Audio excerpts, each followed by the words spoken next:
Hi, my name is Dawid Adach, and I'm co-founder of MDBootstrap.com and CogniVis.ai. MDBootstrap.com is a tool for software engineers, programmers, which allows them to build applications faster, and CogniVis.ai is a tool which allows you to use AI within your company, connected to all your data, and create overarching assistants.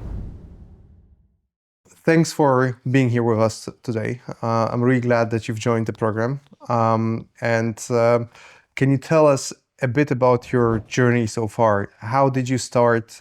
Where did it lead you? And what are the lessons there? Absolutely, Pavel. Thanks for having me. I think it's kind of funny story because I don't have any entrepreneurial experience in my family, so I actually dream about having corporate career, which I had for 5 years of my life. So I actually dreamed about becoming, like senior partner for one of the big four, BCG, whatever. And I thought I'm gonna start my own company when I'm gonna turn 40, maybe 45, you become manager, then senior, then you quit, you take a couple of the customers, couple of employees, and that's usually how it works. But then all of a sudden, when I was still in the corporate, I just got a call from the friend of mine from this college time. We used to play computer games together. That's how we get to know each other. And he asked me if I would like to give a try to start, something on my own, like starting the startup. The startup was the big thing, even to such extreme that it was like everything was startup at this point of time. So I said, like, hell, why not? Yeah, let's give it a try. And that's what we did. So we decided we're gonna do something together.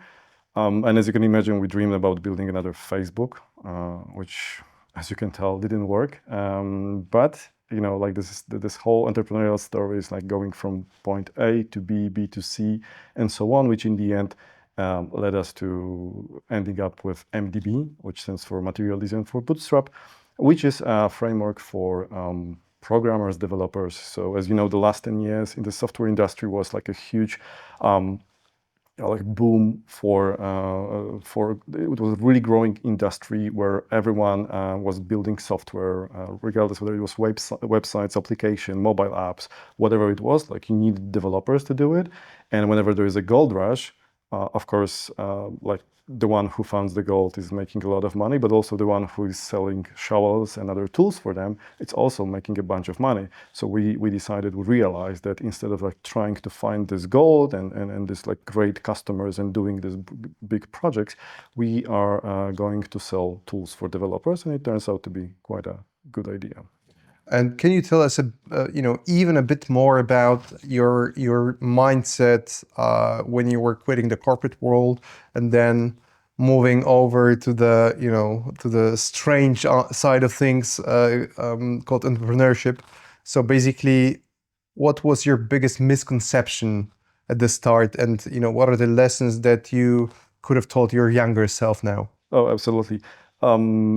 Well, first of all, it was a very difficult decision, to be honest. I love the corporate work. This golden cage they kept you in is really, really tempting. It's very difficult to give up on your very cozy life. You have this, golden credit card, which is basically paying for everything. So it was a very tough decision. That's one.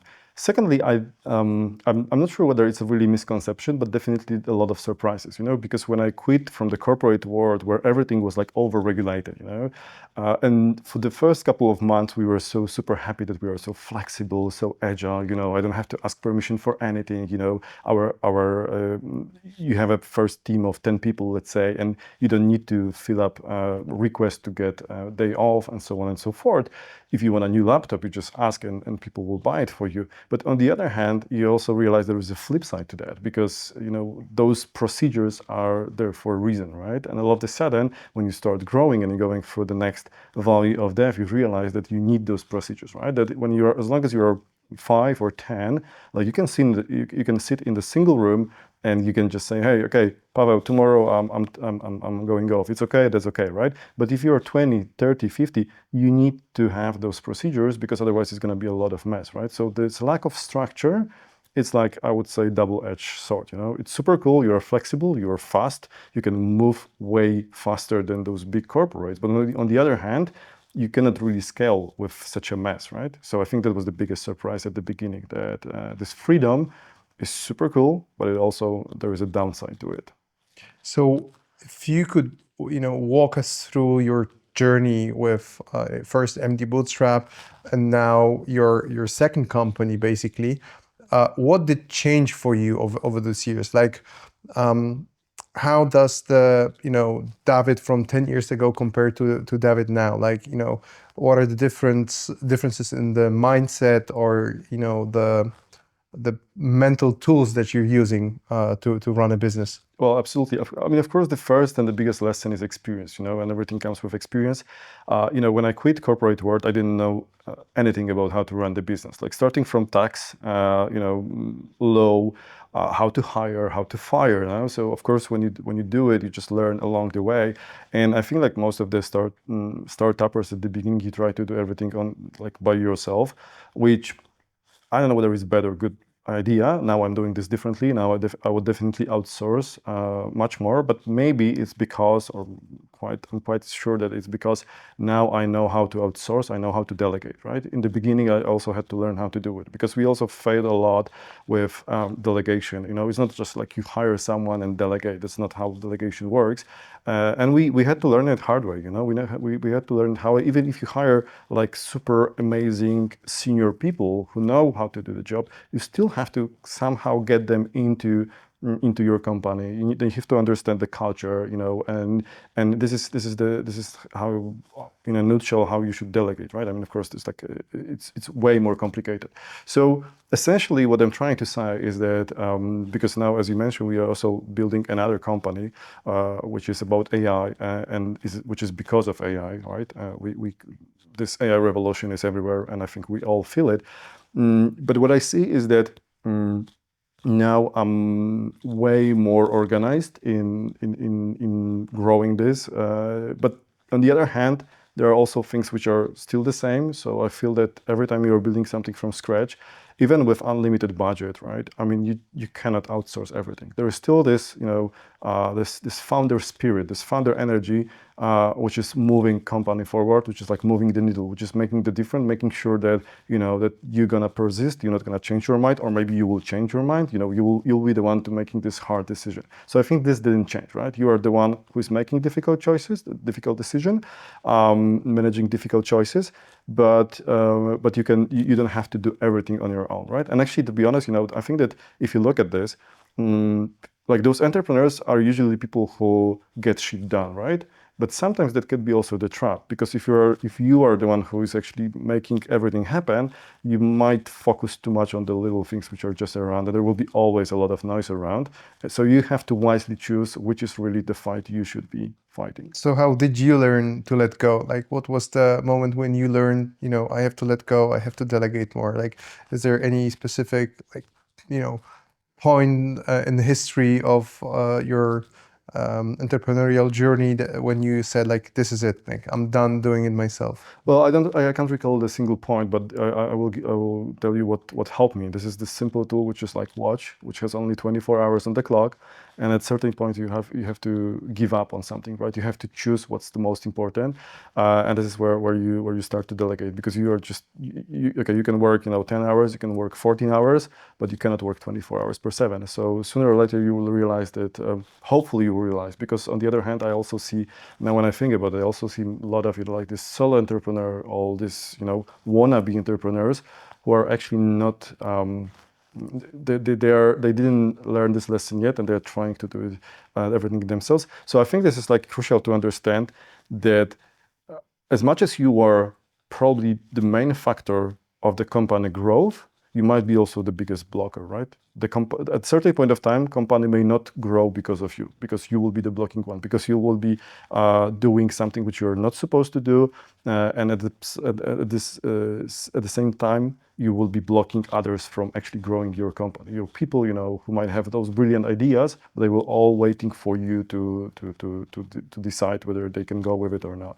So for me, it was just like the necessity, right? There was like too much. And that was like the hard way of learning how to delegate. So you're basically saying you cannot outrun the clock. Like this is your biggest limitation. Yep.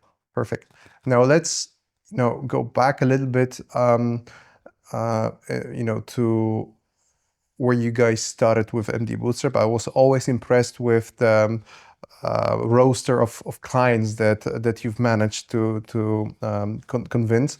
And I think for a lot of people, this is a huge point in their business life when they start seeing international clients pile up, and they can now feel they're successful, right? So if can you tell us if anything changed for you as soon as you got those international clients on board, and when you had to start to think more globally than before? Absolutely, but to be honest, we didn't have to change our mind. That's the point. I think that was something which we kind of learned. I don't want to. I don't remember whether we started like this from day one, but I'm quite sure that from very beginning we thought globally, right? We knew that we don't want to build like a local business, and maybe it's because I'm sure that someone told me that there is this something which we call like 40 million trap, the Poland is such a great country where it's big enough to build a very lucrative business, right? There are so many companies within Poland just for the Polish market which are making a lot of money, but someone must have told us that sooner or later you're gonna reach the ceiling, right? And probably by the time when you reach the ceiling, your company is already quite a big. You already have some structures, you already have some procedures in place. And when you think about pivoting or going to the foreign markets at this point of time, it will cost you a lot of effort, time, and money. So that's why, therefore, we start, from the day one, we wanted to have a global business. So that's why we didn't have this moment where we actually started having this international customers, because actually international customers were the first ones for us. So there was no this change. But absolutely, of course, what happened is, what has changed is that, and this is kind of funny because what I realized, and like I talk to other entrepreneurs, I would dare to say that very often, if not always, whatever you think you're gonna do, whatever you think you're gonna sell, usually turns out to be something else. The idea you have at the beginning, it's pivoting like 10 times. So just to give you an example also, because, well, I could tell also two different stories. Like one is what was before MDB, and there was like 2 years of trying different ideas. So that's one story to share. But even when we already knew what MDB it's gonna be about, we knew it's gonna be for developers, it's gonna be technical product, and so on and so forth. Now I see that we also made some kind of a, maybe not mistake, but we thought that MDB will be tool for like single developers, We thought that's gonna be like not for the corporates. And now, like, fast forward like 10 years later, we have all these big corporates like, Amazon, Airbus, Apple, and so on and so forth. So there was also learning for us, even though we assumed that we won't, we never targeted them like directly. We targeted like single developers. But that's in the end, it turns out that we are now selling to the corporate customers and not to the single developers anymore.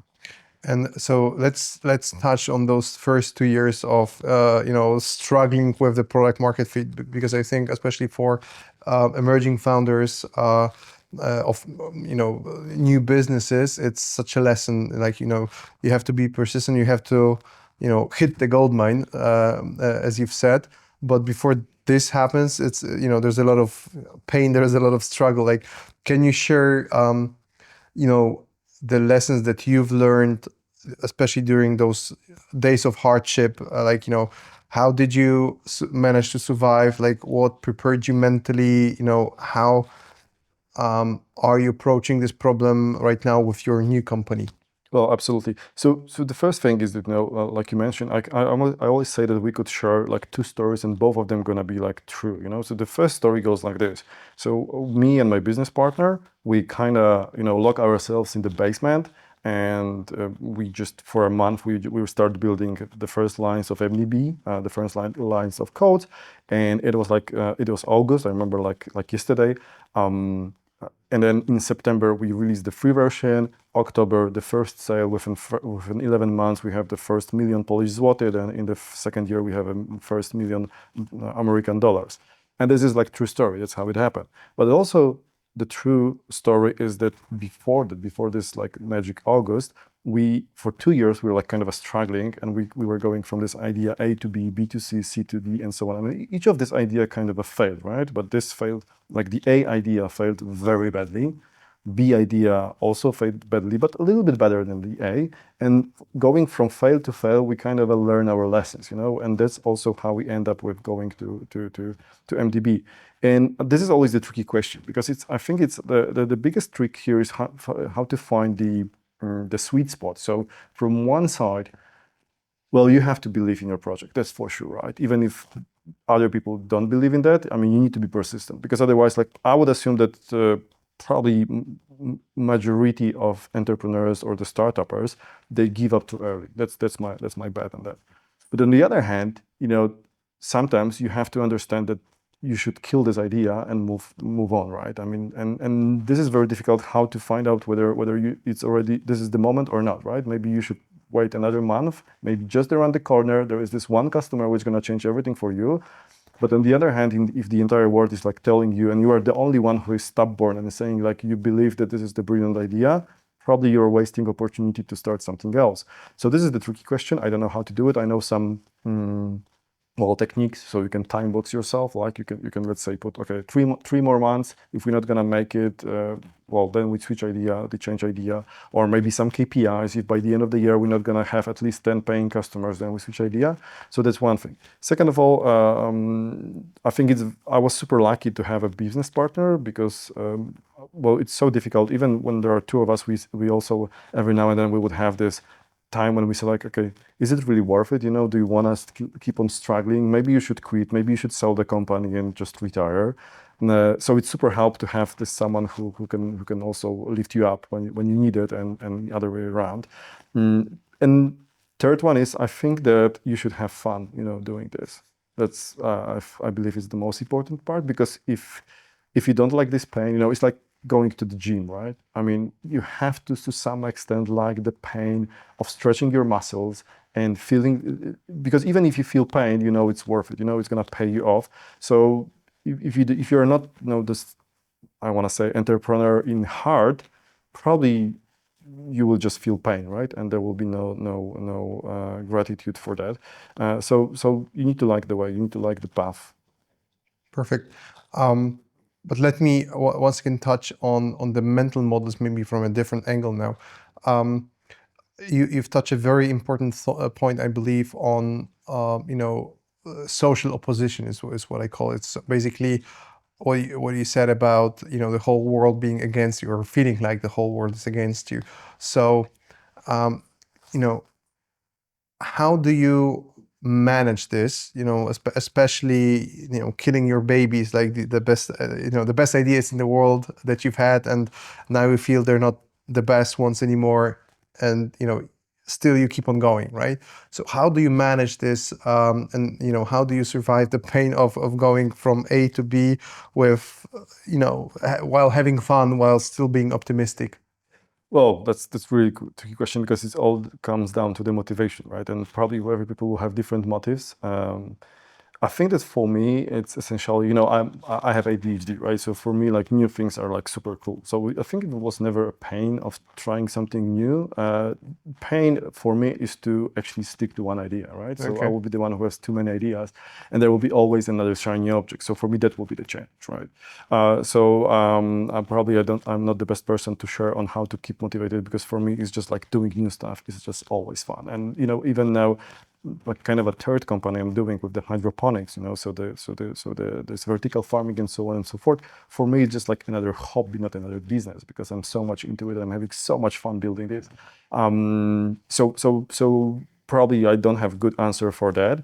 But how to keep motivated when there are struggles? Well, again, I mean, either you believe it or not, maybe if you don't, maybe just time box it. What we did actually is that, because we give up on our 9-to-5 work, my corporate life, we also had this simple solution for that, because we knew that we have money for another half a year.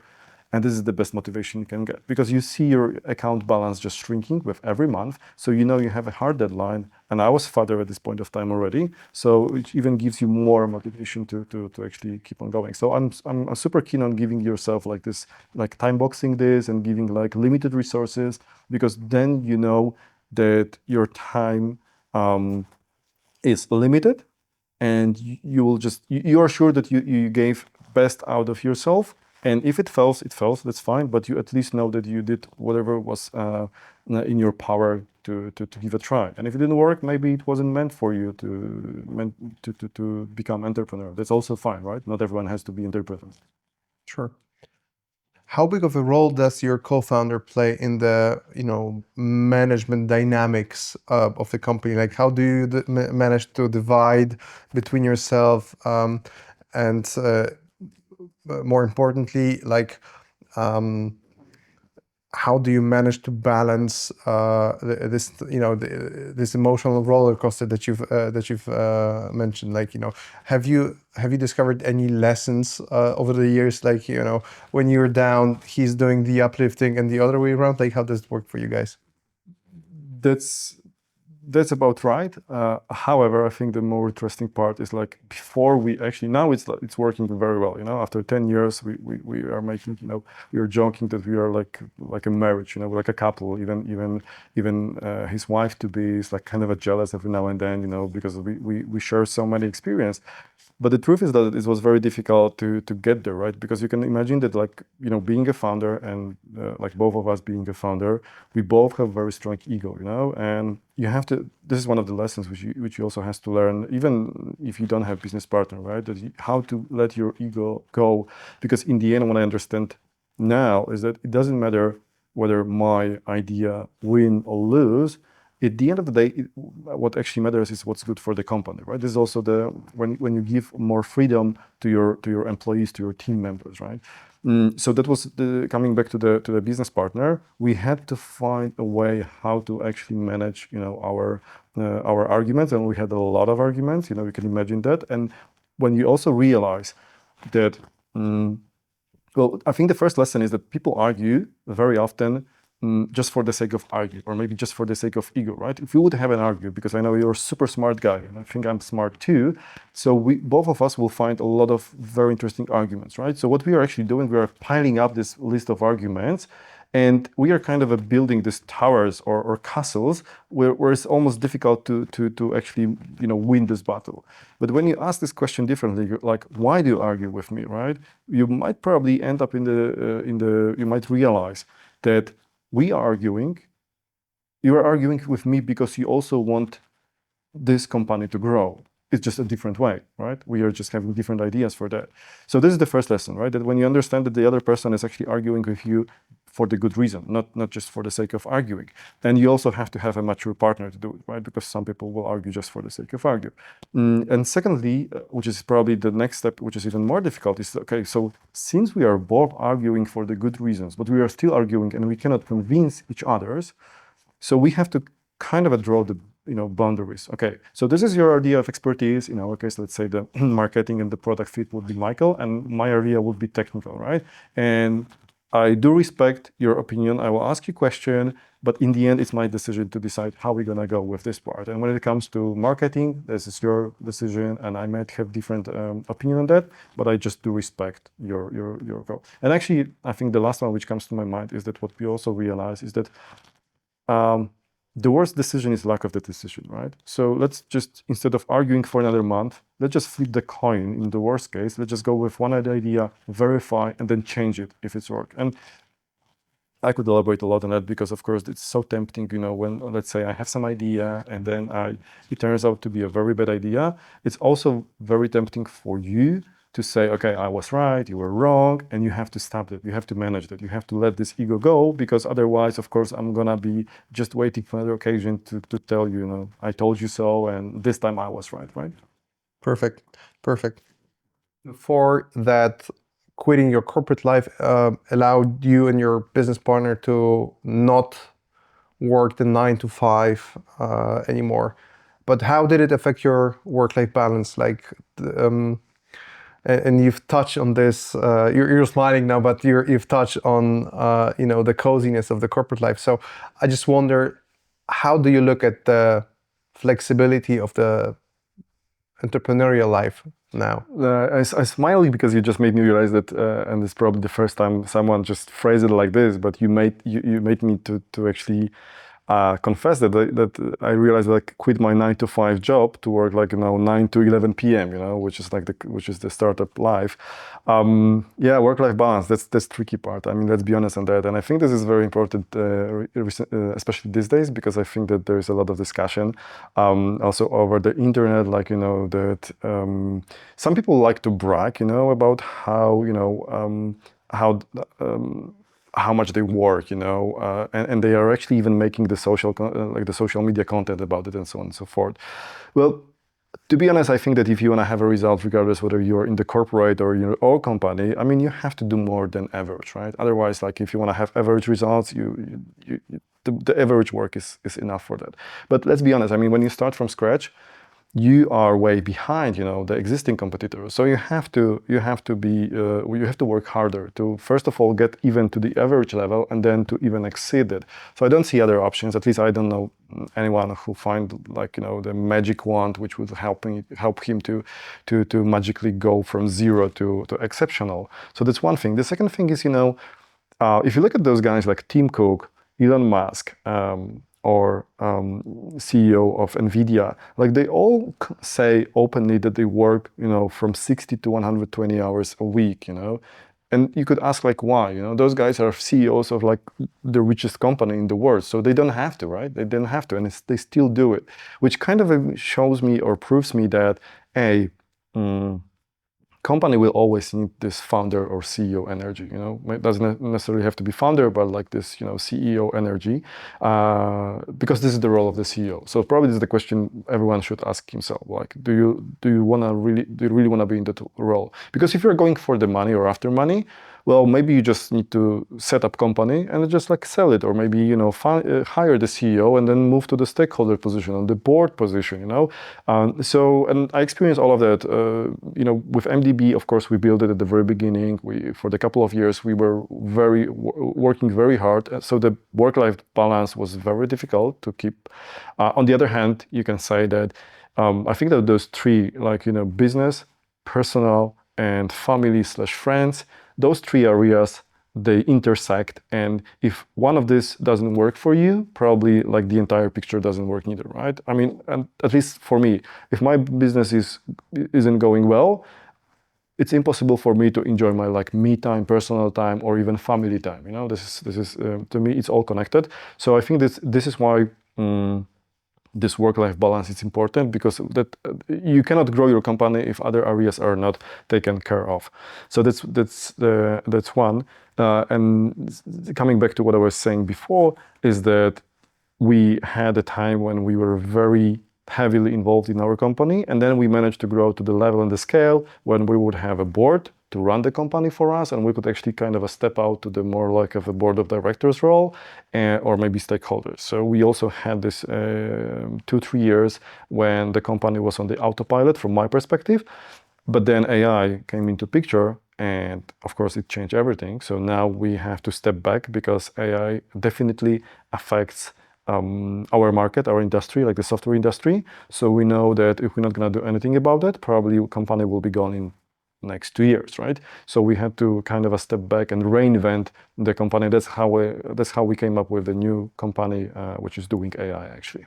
Yeah, let's talk about that, because I think not only is AI part of the program itself, like one of the big motivators for us to do the program, because we also believe that right now there's a huge market shift happening in front of our eyes, and it's hard not to take notice. But on the other hand, it's also a great opportunity, especially for people who have been in the software market for years. So how does it look like from your perspective? Like when you look at the market opportunities right now, especially with AI, what do you do differently right now, especially building in AI? Absolutely. So the first thing is that I really believe that AI, the biggest change which happened or gonna happen, is that the human language, let's say English, is the new programming language, right? We can see it already happening. So if you look at those tools like Cloud Coder, which really allows you to build like simple apps. We're never gonna build like the huge corporate apps with an AI, but the simple apps, like the landing pages, some small, forms, maybe even mobile apps, you can now do it just with like you would be talking to ChatGPT, and in the end you have like working app. And this is now there is this new buzzword which is like kind of a vibe coding, which exactly describes like this. And of course, you need to be very cautious because there are already examples of people who would be doing this to such a big scale that they shouldn't. And as a result, they are getting hacked, or the software is not scalable, and so on and so forth. So probably you need to. I mean, AI is super useful tool, but you need to also know when to use it, how to use it, and when not to use it. But for sure, it's changing the paradigm a lot. If you look at the companies like Midjourney, I think there are about 130 employees as for now, and the revenue is like tens of hundreds of millions, right? So what I'm trying to say is that I think that the company definitely will get smaller when it comes to headcounts. Klarna, we all know this, like they shrink headcounts from 5,500, 5,500 people to 3,800, and they stop recruitment, and they say we are not going to recruit anyone, right? And because of the normal phase of the life and people quitting from company every couple of years, so the company will just get smaller. And of course, it's not about firing people. It's easy to fire people. The tricky part is how to decrease the cost and be more efficient on that. And this is what Klarna is actually doing, So they are decreasing headcount, decreasing the cost, and at the same time they are increasing the efficiency and revenue. So AI will definitely impact that. So I think it's gonna be it's way easier to start now, I mean, look at this newest ChatGPT update from few days ago, where for many months ChatGPT, wasn't very good at creating images, and now all of a sudden you can just take picture of your product and it will create you the whole marketing promotions materials for that.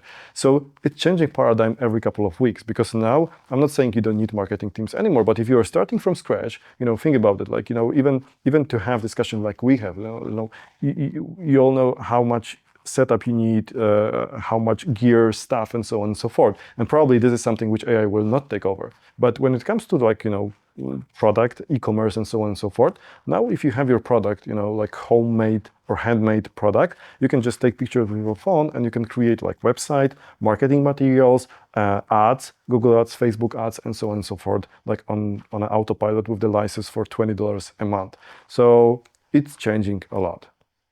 But do you think that AI will take the job of the software developer? Because you have said it yourself, you have been working in the software industry for more than a decade now, actually. And now that AI is, I think, coming at most jobs, maybe not every single one of them, but really a lot of industries are affected. Do you think that the software industry is under any threat, and how does this affect your process of trying to find the product market fit and trying to build a player in this field?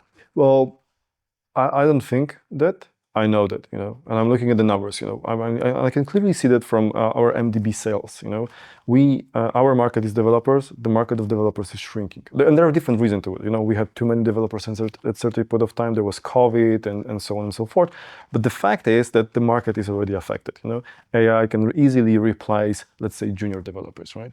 And when you think about it, and again, we can ask question whether it's good or not, but the point is that I don't need to hire junior developers anymore, right? Is it a good idea or bad? That's a very meaningful question, because if we all of a sudden we all stop hiring juniors, so after 20, 30, 50 years, we're gonna run out of the mid developers and senior developers, because you have to be junior first, right? You're not gonna just magically become senior developer. So probably we're gonna end up in some other issues, until AI will also get into the position where it can actually replace even mid and senior developers. It's not there yet. But it's affecting industry a lot. And I really believe that software industry will change, but I'm also not really scared about it, because if you think about it, let's talk about the developers for a second. When I was studying, back in the days.